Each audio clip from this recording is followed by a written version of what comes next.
In 1066, when Bungalow William, Bill, the Conqueror, let fly the arrow that killed King Harold, the people said, "Does Harold know he's got an arrow sticking out of his eye?" Bungalow Bills Music Store. Wow. Are all these your guitars? Of course not, we're in a shop. Oh, that one is quite nice. What about this super duper one up here, signed by Paul McCartney?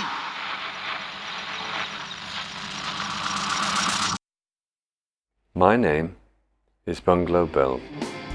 I sell second-hand musical instruments, which I've done for 30 years. I've been in the industry in New Zealand for 46 years. The definitive point, I think, for me was when I heard a track called Telstar, a sort of science fiction thing by the Tornadoes. And without being pretentious in that, you know, England was the place to be in the 60s, and the music, if you're into music, that's where it was happening. And when we arrived in New Zealand, my first opinion was how quaint and how small and how little the buildings were.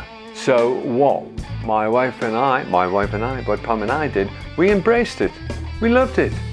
I just lived and breathed music 24/7.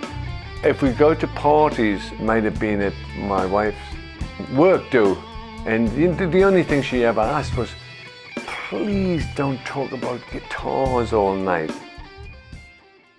Started Lab Studio in 1981, which is 35 years ago. A basement of a place that flooded in the winter, you know?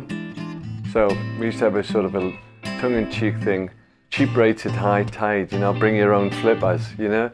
But I'd been messing about with tape recorders and stuff like that since I was 10 years old. So the first major breakthrough was me buying a recorder and then actually committing to, right, I'm going to do this properly. So the major milestones are like what most people go through, the 4-track and then grow to 8-track, 16-track, 24-track, first expensive desk, 10 grand, 1981, 82, not a bread.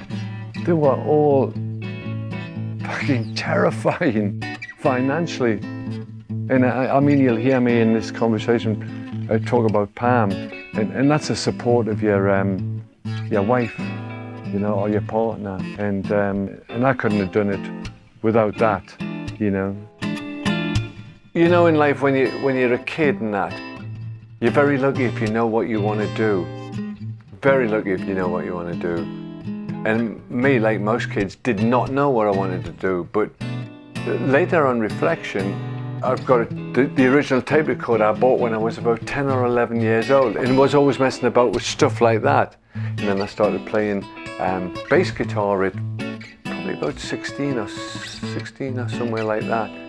But you didn't know it was going to be part of your journey. You didn't know it was all coming together like this.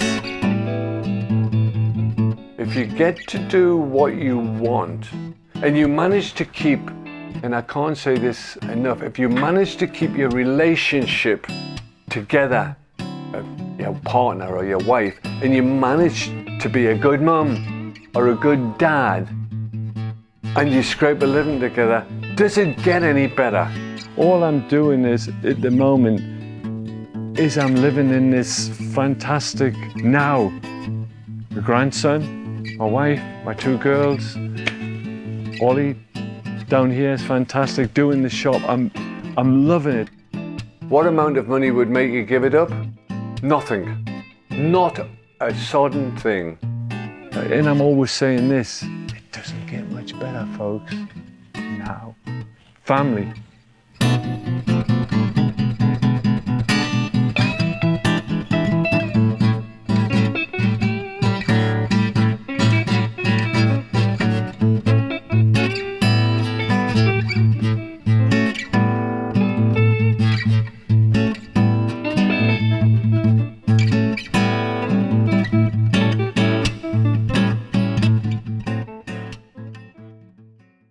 It's rock and roll.